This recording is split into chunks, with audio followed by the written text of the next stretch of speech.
This is one of motto in our life. There is no concentration without wisdom. We are gaining concentration to achieve wisdom. So if someone willing to achieve wisdom, the first thing is concentration. They have to achieve concentration. Who has both wisdom as well as concentration, that person is the person who is close to emancipation or attain enlightenment. That person is the person who can see things clearly. Now he has an ability already developed himself to see things as they are. This is the realization, very important part. Without seeing things as they are, there is no realization. Realizations mean realizing the Four Noble Truths. So to realize Four Noble Truths, you need wisdom.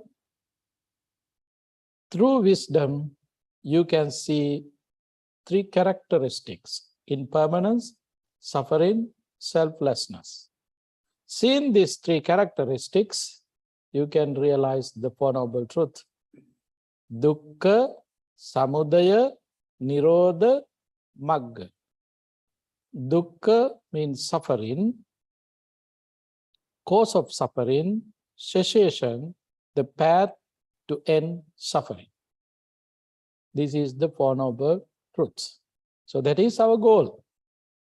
So for this realization, to realize these Four Noble Truths, so we need to gain our concentration. Gaining that concentration is the most important steps in our practice. Related to concentration, there is another word, contemplation. These two words, contemplation. Someone can stay in one thoughts and they can go into very deeper level. That is not concentration. That is contemplating. They are contemplating. Two different things.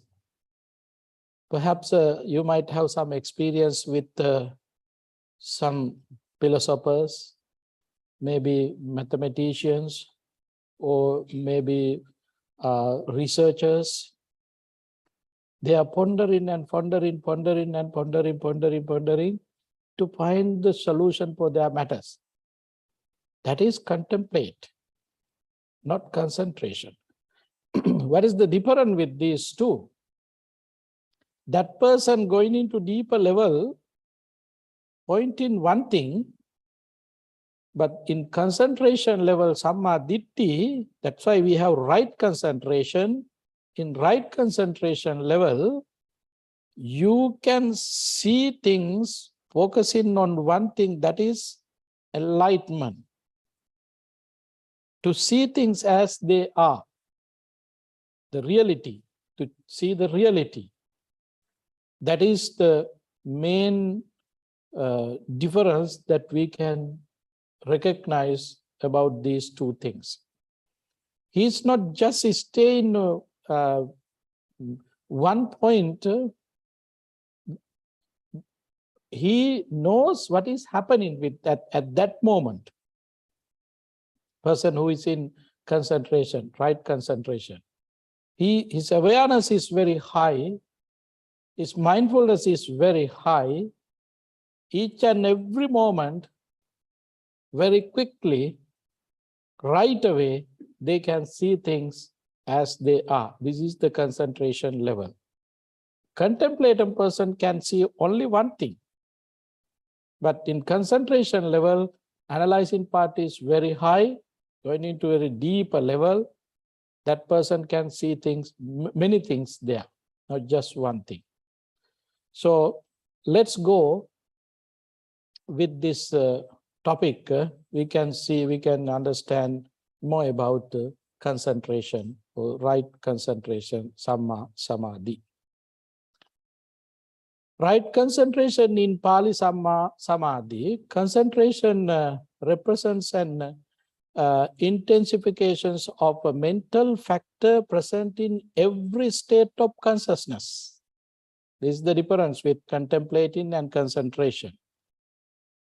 This factor, one pointness of mind, Chitta Ekaggata, the Pali word, Chitta Ekaggata, has the function of unifying the other mental factors in the task of cognition. The word Chitta Ekaggata is very important. Chitta Ekaggata is very important. You might be familiar with these words, Yoniso Manasikara, Sati Sampajanya, Samadhi, Sati. All these words you might heard through Dhamma sermons.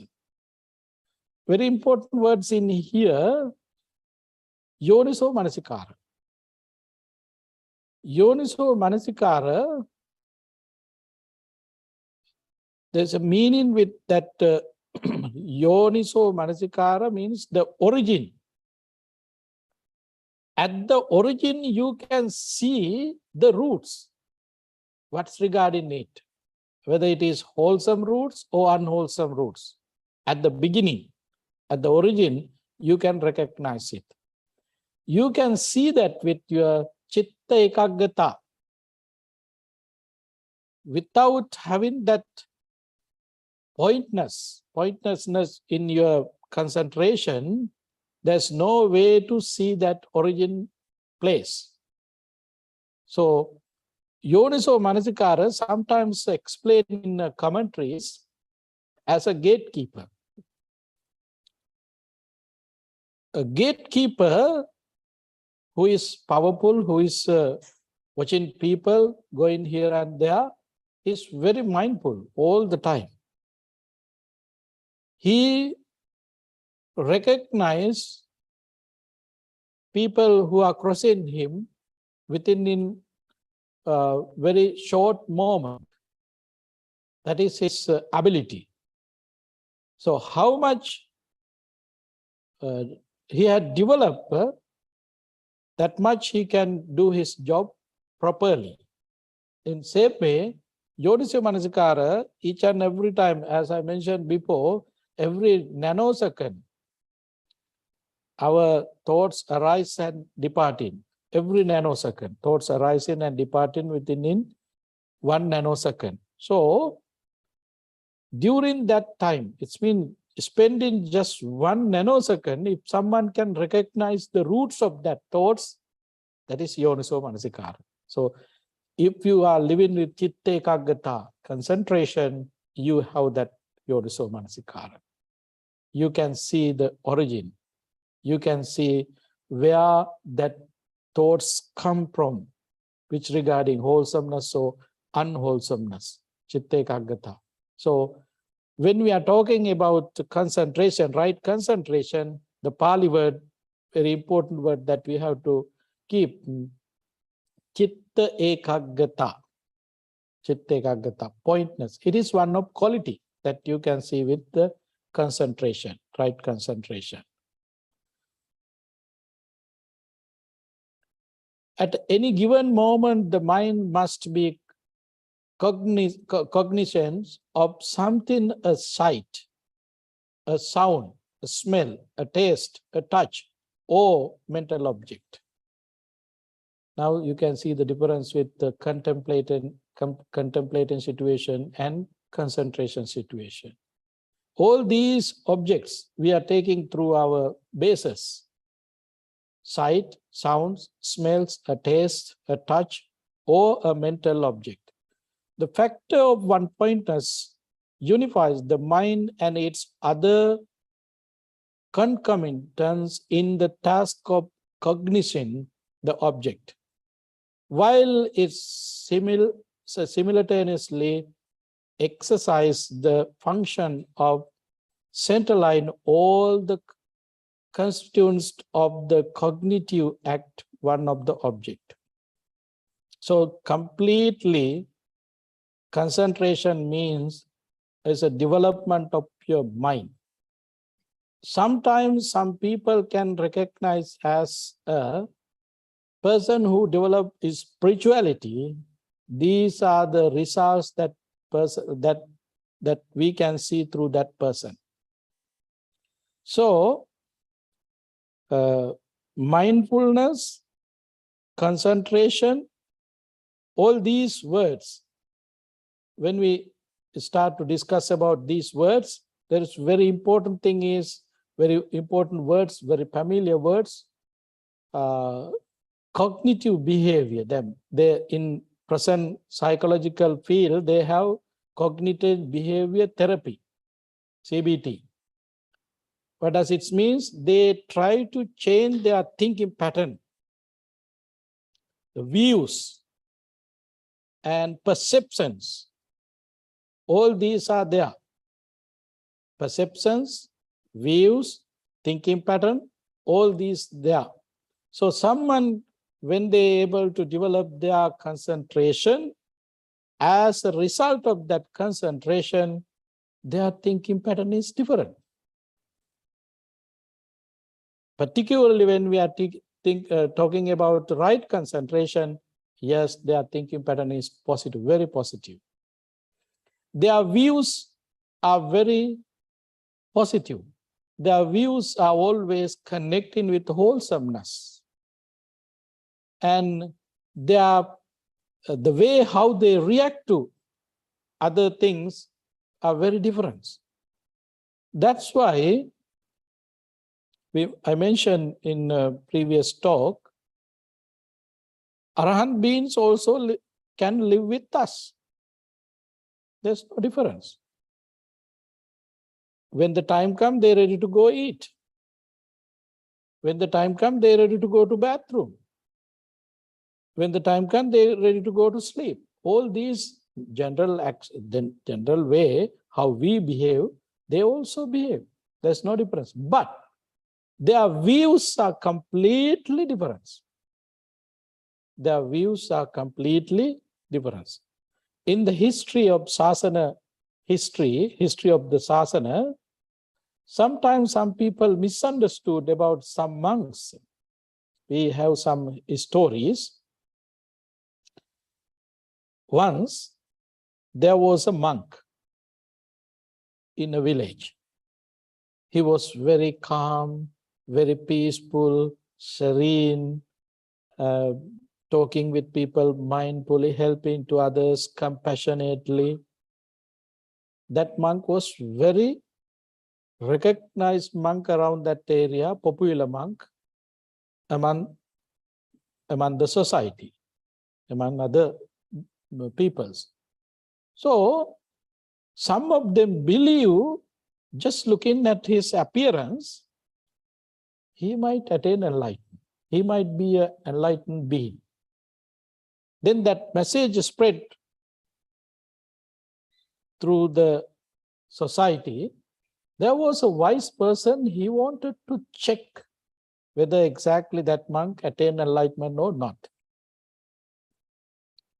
Any other way, living with that monk, no one can recognize any changes because he was same in his word and actions in a top-up level. He might be in some degrees, he might be attained jhana or something, that might be the reason. But anyway, that person wanted to check whether he exactly attained enlightenment or not. Then one day, every day that monk goes to a river to get bath. So the person who wanted to check his arahanthood went to that place before that monk come. He was hiding under the water, waiting to get that monk into the water.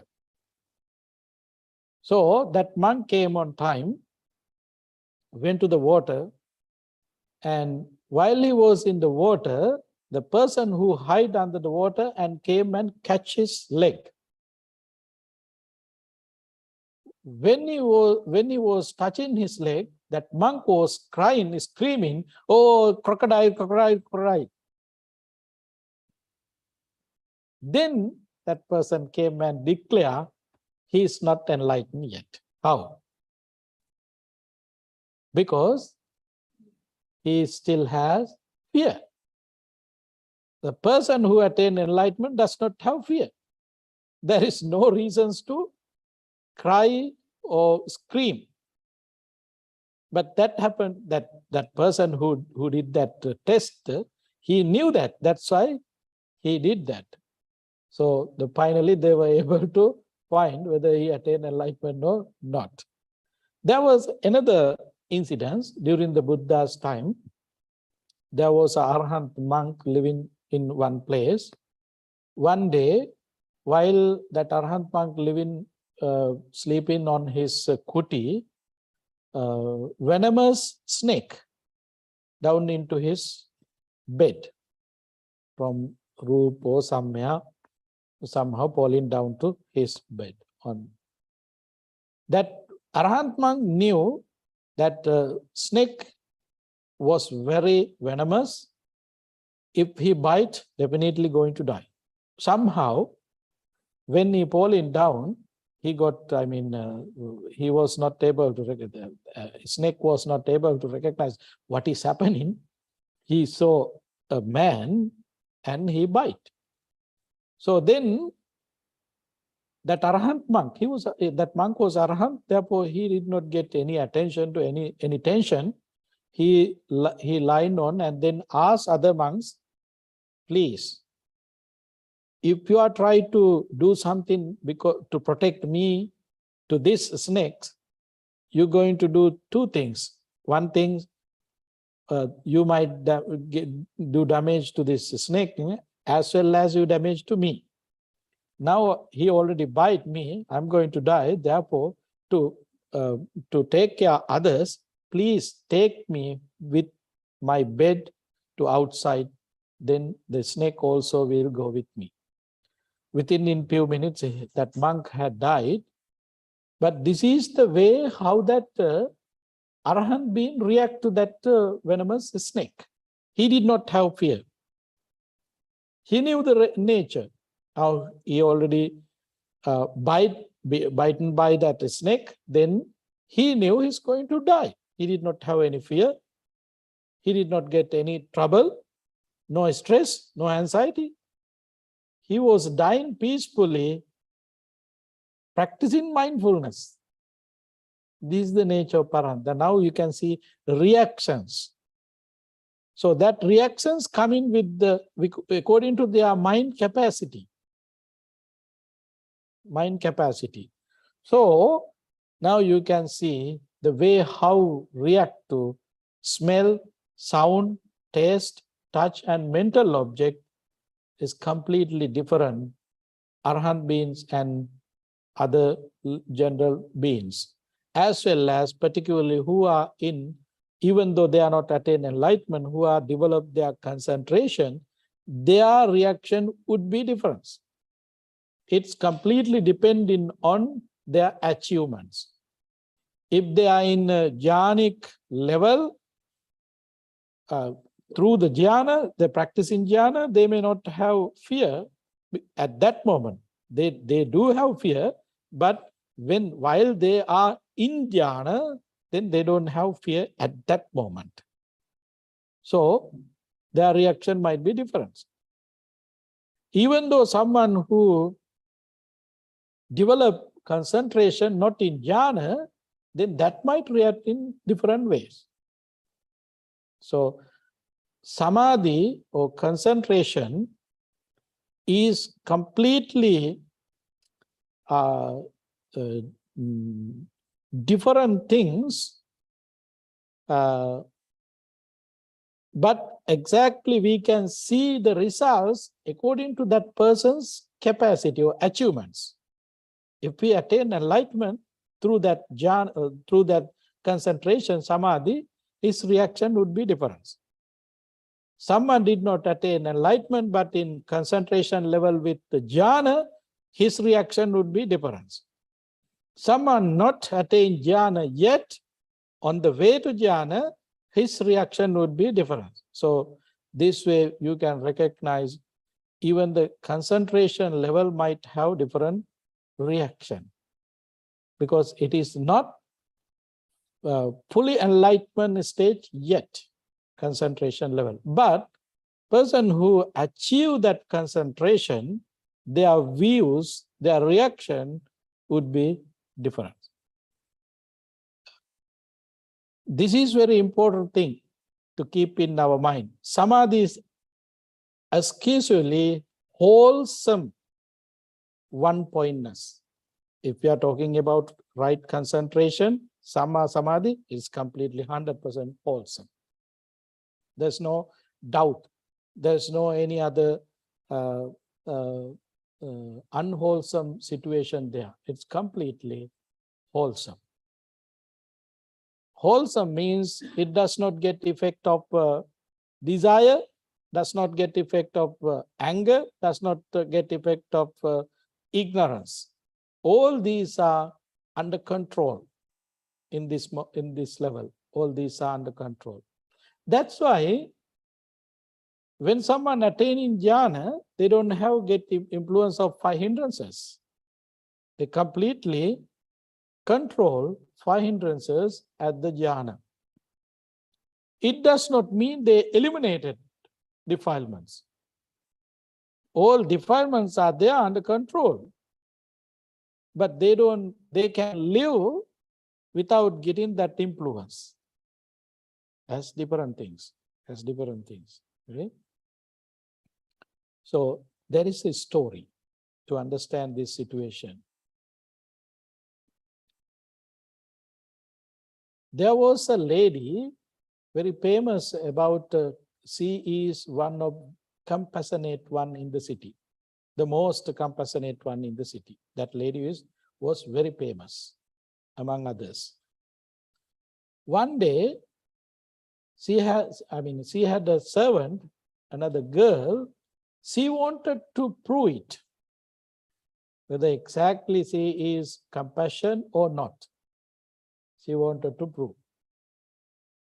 So one day, that servant girl did not wake up early in the morning before that lady. So then that lady went to her room, knocked the door, and then asked what happened. You don't sleep normally other days. What happened? You're sleeping today. It's too late. Wake up. Compassionately, very smoothly, she had been advising to that girl, and that day she started. Following day also, she did same thing. She did not wake up. She stayed long. That lady wake up and went to her room. She is still sleeping. Knocked the door. Her words, the way how she speak up on that day is little difference. High pitch is there. Now high pitch was there. So then that day also she excuses, okay, excuse me, madam, or lady, I was tired, I slept a little over. Following day also she did same thing.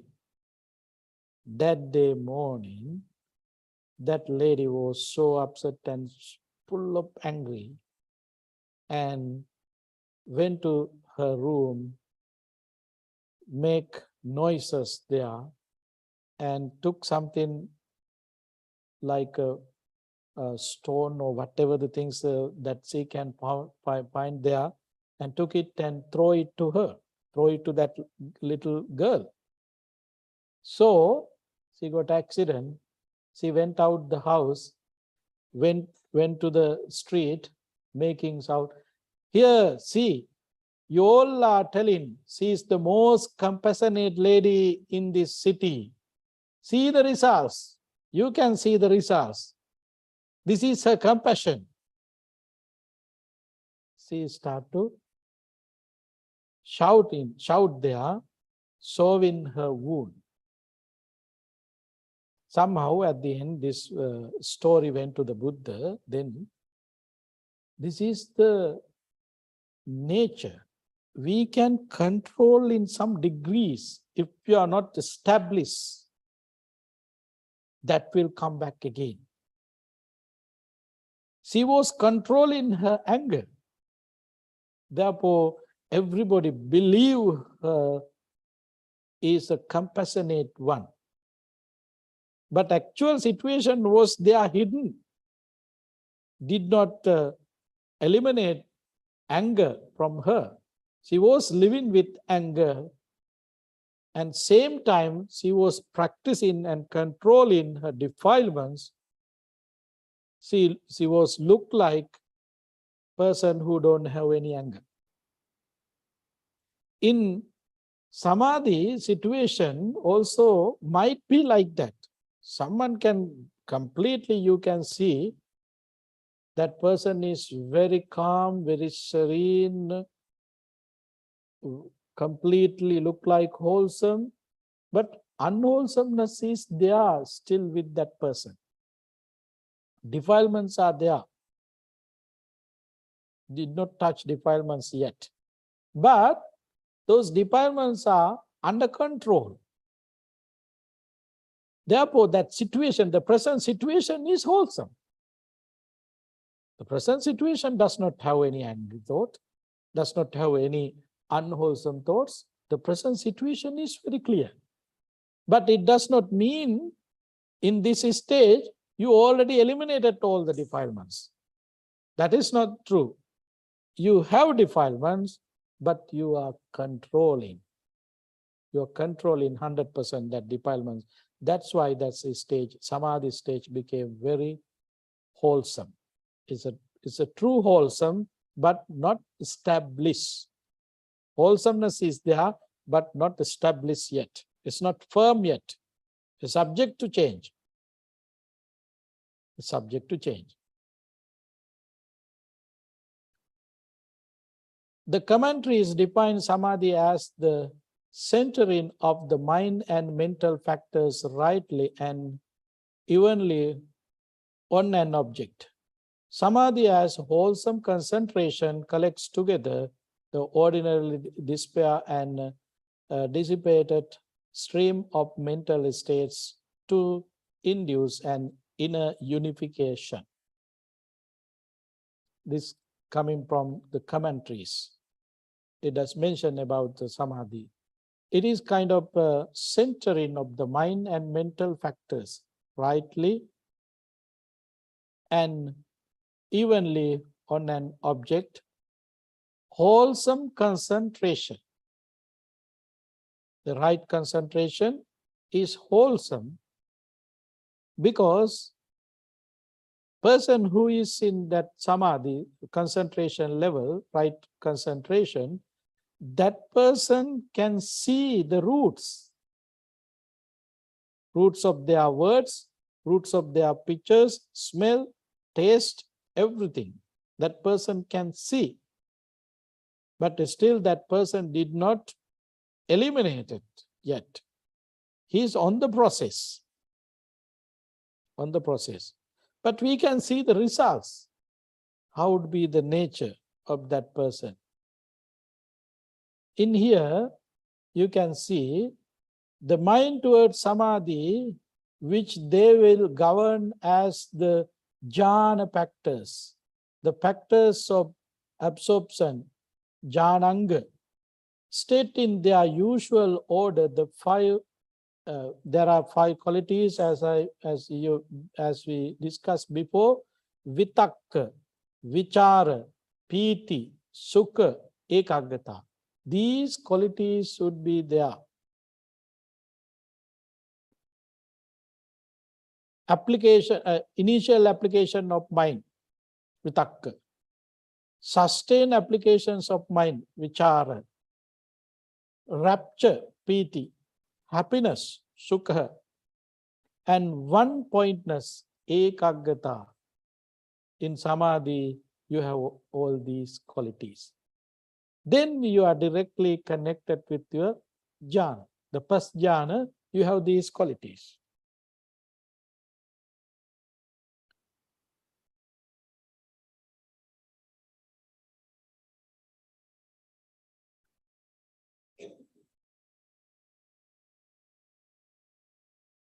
Sustained application of mind anchors the mind on the object, keeping in there through its function of examination. To clarify the difference between these two factors, initial application is compared to the striking of a bell, sustained applications to the bell's reverberations. Vitakka and Vichara, these two are working very closely. Vitakka, Vichara. Attaining first level of jhana, the first level of jhana, the first jhana, you have these qualities with you.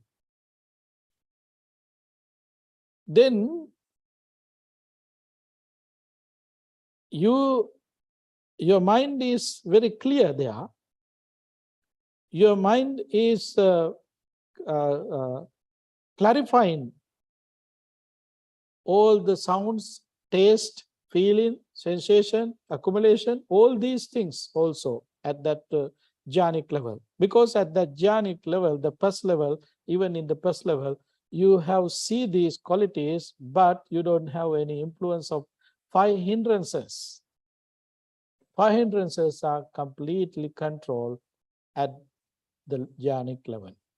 So it is a result of your samadhi concentration.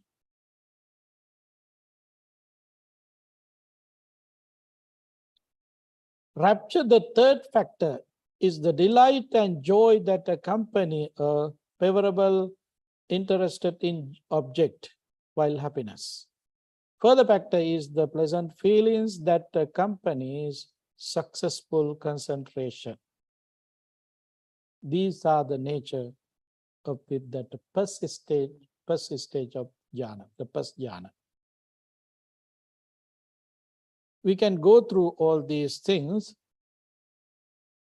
The fifth and final factor of absorptions is one-pointedness, which has the pivotal functions of unifying the mind on the object. That is the pointedness, one-pointedness. When we looking at something, we may able to see that things as complete picture. As complete picture means you can see the origin, changes, and at the end. As well as in Pali, Jati, Jara, Vyadi, Marana. Jati means origin. Jara means changes, aging. And Marana means death. In the one-pointedness situation, you can see all these things. Just think about ourselves. We are not aware. We are in this process. We are not aware. Each and every moment, our cells are changing. Our appearance also changing, but we don't recognize it. Not only that, even our thoughts are changing, we don't recognize. But in one-pointedness means you see all these things, Jati, Jara, Marana. Not only that, Vyadi, Soka, Parideva, even all these things also you can see through your ekaggata. Pointedness is one quality about ekaggata. You have that quality. So you can see things very clearly. That is the meaning of that pointedness, one-pointedness. Is the result of your ekaggata in samadhi. When concentration is developed, these 5 factors spring up and counterattack the 5 hindrances. Why we can defeat 5 hindrances? Because of this development. Each absorption factors oppose a particular hindrance. Initial applications of mind through its work of lifting the mind up to the object counters dullness and drowsiness sustain applications by anchoring the mind on the object, drives away doubt, rapture, shuts out ill will, happiness excludes restlessness and worry, and one-pointedness counters sensual desire. This is the way how it's work. The nature of mindfulness, concentration, this is the way how control 5 hindrances. Through these qualities, you can control, you can counter attack these hindrances, 5 hindrances, using these qualities. This is the way how we control our hindrances with the help of samadhi, concentration.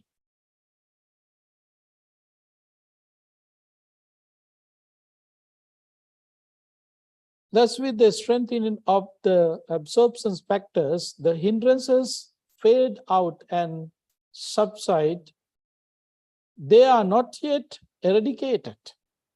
This is very important, not yet eradicated. In this stage, they are not eradicated yet. Eradication can only be affected by wisdom. So we have to get wisdom. Through the wisdom, wisdom is the only solution to eliminate all these defilements, including 5 hindrances, tendencies, underlying tendencies, asravas, all these things we can eliminate through the wisdom. Concentration always connecting with wisdom, but not established yet. That's the problem. Not established. It's not firm yet, but it's connected with wisdom. That's why still they attain in jhanas, they can control these defilements, tendencies, hindrance, and fermentations. All these are under control now because it has wisdom, but not established yet. That's the problem. Subject to change anytime.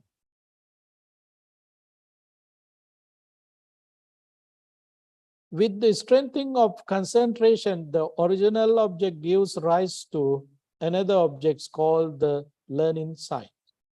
This part is a kind of explanation about the process. You might heard the word Uggaha Nimitta, learning sign. This is the way how enlightenment process, the enlightenment process, learning sign, Uggaha Nimitta. When the learning sign appears, the meditators leave off the preliminary sign and fix his attentions on the new object. In due time, still another object will emerge out of the learning sign. This object called the counterpart sign or Patibhaga Nimitta. All these are happening in your mind, not somewhere else. These are just we can read through the books, particularly about myself. I have to tell this. I am not in this stage yet. Uggaha Nimitta, Patibhaga Nimitta, all these are not yet with me. Therefore, only I am sharing my readings and knowledge, not my experience yet. Therefore, it is very difficult to someone to comprehend. So you have to read it, you also have to experience it, then you can realize it. Uggaha Nimitta and Patibhaga Nimitta is purified mental image many times brighter and clearer than the learning sign. So when someone have Uggha Nimitta and then that person turn into Patibhaga Nimitta, his mind is clear than before. His mind is clear than before. He can see very clearly things. The learning sign is compared to the moon seen behind a cloud. There's a simile. The learning sign is compared to the moon seen behind the cloud. The counterpart sign to the moon free from the cloud. Even though full moon day, if there is cloud, you can see the sun, see the moon very clearly.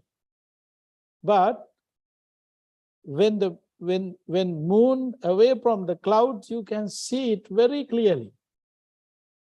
So at the beginning, Uggha Nimitta, learning sign, mind is, it does have some kind of lights, clearance, but not much clean. When you have Patibhaga Nimitta yen, then you're very clean. Your sights are very clean. You can see things, everything.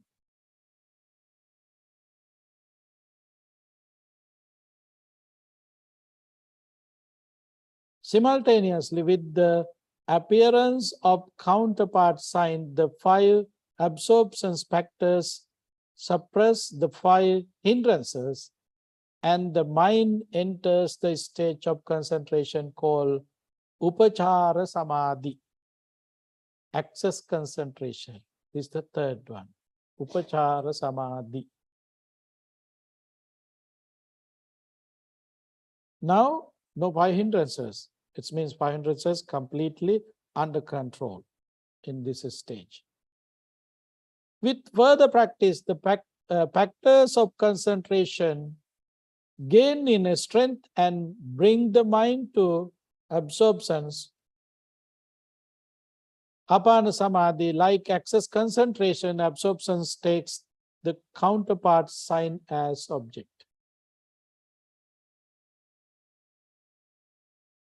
So now you can see the first one, Uggha Nimitta and Patibhaga Nimitta, all these are the signs. That's why some meditators in the morning, Bhante Ji mentioned, sometimes they misunderstand in their development. Some people, when they start to practice, they will just get into concentration level, they get some kind of situation in their mind, or maybe some kind of lights or something, and they think, oh, now okay, I'm attained first jhana, now I'm in jhana. These are happening, but all these nimitta signs, we have to recognize through literature. Otherwise, we might not be able to complete our goal, our achievements. We might misunderstanding things, then we might stop somewhere else. So therefore, we have to get this knowledge to going into right direction, because if there is destination, you have to have right address. If you know the signs where you have to pass, it means the landmarks, so it is very easy for you to go to that destination peacefully and happily, because you know the landmarks. In same way, all these are landmarks that we can meet on the way to achieve this goal, the fully concentration. So therefore, these landmarks are important, explain our path in some degrees.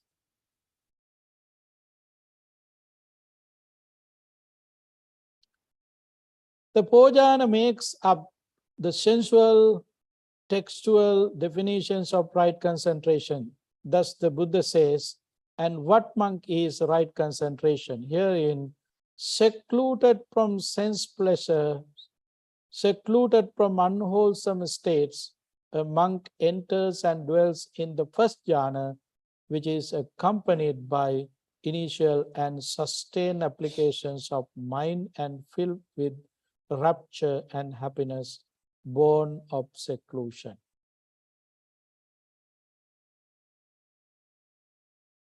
Now, through the concentration, right concentration, we are attaining jhana. Through the jhana, we can experience all these things.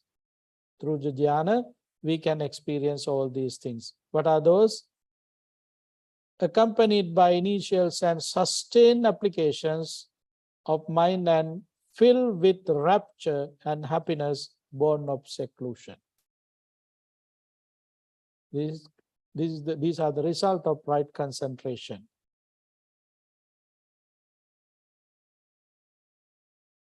Then with the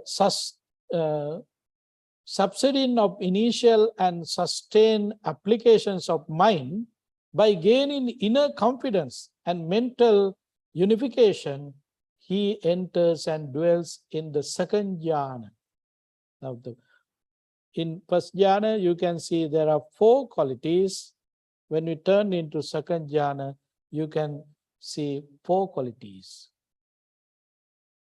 Confidence and mental unification, he enters and dwells in the second jhana, which is free from initial and sustained application, but is filled with rapture and happiness born of concentration. The first 2 already finished with entering second jhana, but still he is with rapture and happiness born of concentration.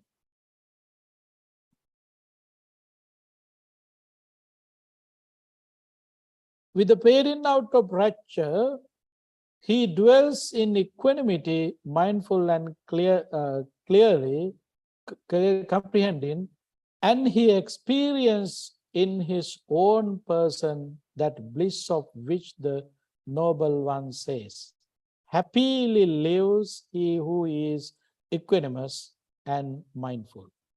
Thus he enters and dwells in the third jhana. This is the nature of third jhana. So through this knowledge, we can recognize where we are, which jhana we are in. What jhana you are experiencing, you can recognize yourself. That's why we need all this information. This is the nature of third jhana. With the abandoning of pleasure and pain, and with the previous disappearance of joy and grief, he enters the dwells in the fourth jhana, which has neither pleasures nor pain, and purity of mindfulness due to equanimity. In their fourth jhana, when someone attains in fourth jhana, equanimity is very important, very high. Equanimity is very high.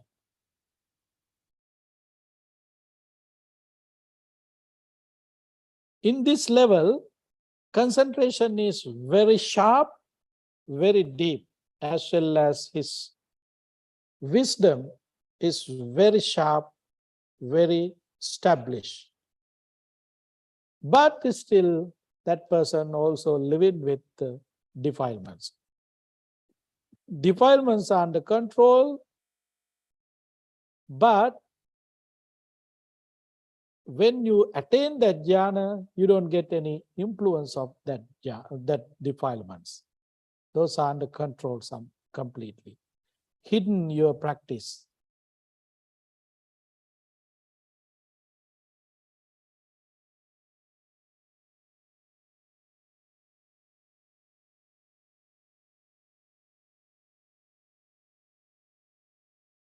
The jhanas are distinguished by a way of their component factors. The first jhana is constituted by the original set of 5 absorption factors: initial applications, substance applications, rapture, happiness, and one-pointness.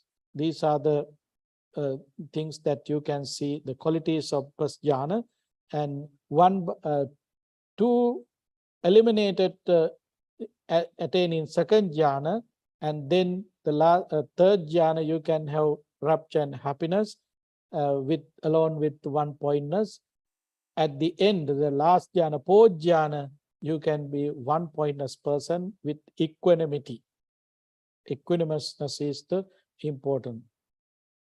To master the jhana, he should enter it. This is very important advice. If someone attains jhana, they may not be able to stay in jhana if they are not practicing, if they are not mastering. It's like this. Think about ourselves, the way how started to walk. First, we stand up with the help of our mother or babysitter, whoever. With the help of them, we stand up. We was able to sit on our feet. With the help of them, we were able to change our steps one by one with the help of them. 1, 2, something like that, we started to change. And then we started to run. It's also happened with the help. So all these are happening step by step. Just in case the person who stand up did not practice again and again, that person may not be able to follow other steps. In same way, when you attain jhana, you have to master it. You have to master the jhana. You have to enjoy getting into that jhana, enjoying, and then mastering. You can get into the first jhana, second jhana, third jhana, likewise, step by step. Otherwise, just think about if someone was able to attain first jhana, after that they did not practice that jhana or meditation in long time, again sitting on samya, trying to get into first jhana, no way. That person not able to get into that jhana again. It means jhanas are temporary achievements. It might lose very quick if you are not mastering.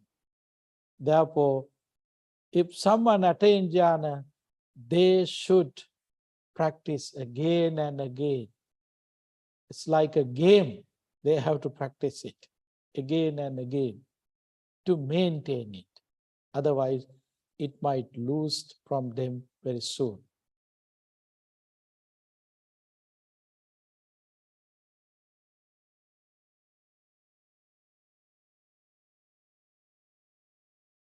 These are about fourth jhana. If someone willing to attain enlightenment without going through the jhana, yes, it's possible. It's possible. There was a monk named Chakkupala. During the Buddha's time, whenever Chakkupala attained enlightenment, on the day that he attained enlightenment, he became blind because he did not sleep few days, continuously practicing, and he attained enlightenment. While he was attaining enlightenment, he became blind. After his enlightenment, following day morning, while he was walking, previous day, perhaps there might be rain, somehow worms coming out from earth. While he was walking, practicing walking meditation, he had been steps on worms. There was a monk who came to clean the place, and then he had been noticing worms died because that monk's already steps on the worms. He made a complaint to the Buddha. See, that monk is killing living beings. Then Buddha knew, Venerable Chakkupala already attained enlightenment. He does not have any defilements in his mind. He is very clean and clear. But others did not know about that. So therefore, the Buddha called all the monks, and then the Buddha declared this monk attained enlightenment, but he became blind. He can't see things. He is blind, he can't see things. Therefore, you're not supposed to blame to him about this killing. He did not have any intention to kill any of these living beings. But it's happened because that monk did not develop his divine eye. After the fourth jhana, there are another four jhana. Divine eyes is one. Divine ears is another power of jhana. That person can see the previous lives where they live. That another jhanic power, someone can see when someone dying, where that person going to take place through that jhanic power. These are the other jhanas. There are four other jhanas. So they have different kind of abilities through their jhanas. To see things, to hear things, the faraway objects they can hear. They can see faraway things through their jhanic power. So that monk, even though Arahant, he did not have any of these jhanic power. That's why he was not able to see anything, because he was blind. So we call them Suska Vidaskaka.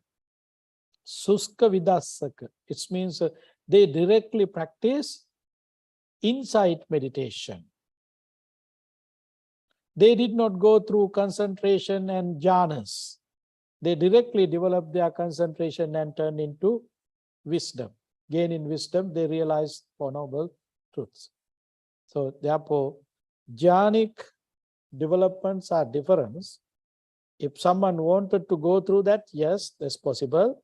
Someone they don't want to go that way. They want to directly connect with the realization of Four Noble Truths. That is another way. So it's completely depending on their wishes, their developments. So anyway, important thing is, even though we discuss about jhana, those are the results of your concentration. Through that concentration, without getting to dhyana, you can directly go into enlightenment. Sotapanna, Sakadagami, Anagami, Arihat. Stream entry, once returner, nonce returner, and Arahant. These are the four stages of enlightenment. So we can directly go there without going through the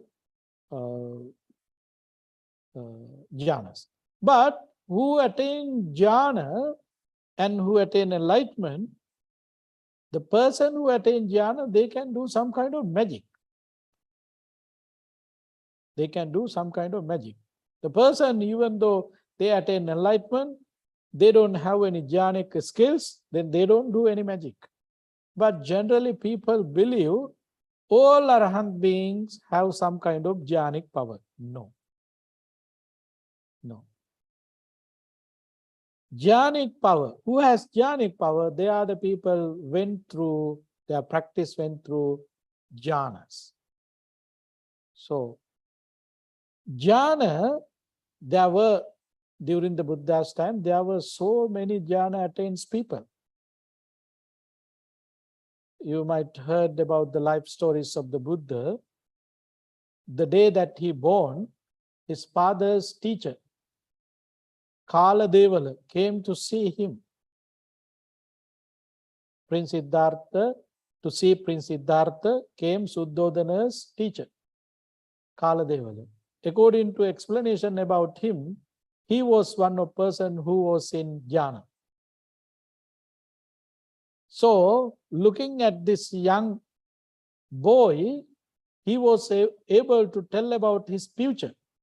He was the person who told this young fellow, the boy, definitely becoming a Buddha in one day in future. In first time, he was the person who told it. So he was in jhanic power. So jhanas are not coming through the teachings of the Buddha. Jhanas was there in Indian tradition with other practice. Nigantanatha Putta, Sanjay Bellatti Putta, Pavada Kachayana, there were 61 religions in India, 61 practice in India. And Hinduism also. So all these teachings had talked about jhana. Therefore, as Buddhist follower, we are developing our concentration not to attain jhana. We are trying to gain wisdom. For what? To eliminate all defilements permanently. When someone eliminates defilements, attaining enlightenment, it does not come back again. It's permanent. So, who attain jhana, that person can lose that power if that person is not sharp in it again, and if that person is not master in it. So therefore, jhanas are not our goal, but when we learning about concentration, we have better to get to know about jhanas, but we don't want to stay with that jhanas. We can go beyond that. Our goal is to eliminate defilements. So for that, we need concentration as well as wisdom. Through the wisdom, we can eliminate all the defilements from our mind. So these are about concentration. We discuss Noble8FoldPath steps. Discussing all these steps, this would be the results. So seeing these results, realizing these results, or now literally through the knowledge, we have to develop our energy, virya, effort, and developing our energy, practicing, and we can experience ourselves all these explanations. That should be the better goal to maintain ourselves. Not just to listen to these things, because all these are others' knowledge. Keeping others' knowledge, at the end, all these become useless. To benefits for yourself, you have to create your own thing using this knowledge. So for that, we have to practice it. There is a saying in Sanskrit, Pustakasta yavidya parahaste yaddanam karyakale samayate naso vidya na taddanam. There are so many information in books. Books are there in the library. There are so many money in banks. When the time comes to use any of these things, if you don't have, what about this money or knowledge that you have in the books? So we are facing jati, jara, vyadi, marana, soka, parideva, dukkha, dhamma, so all these things in our life. While we are facing, if you can maintain your wholesomeness, that is the skillfulness that we can develop.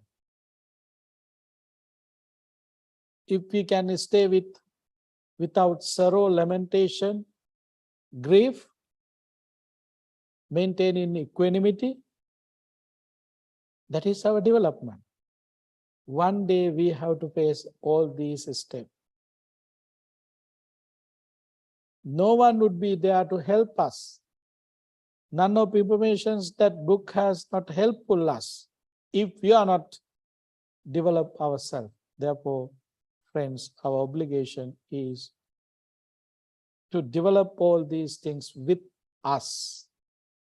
So that's why we want to practice it. Without practicing, there's no way to gain any of these. So having that aspiration, let us end today's talk, and then we will meet again in Q&A session. You can take a few minutes break and then come.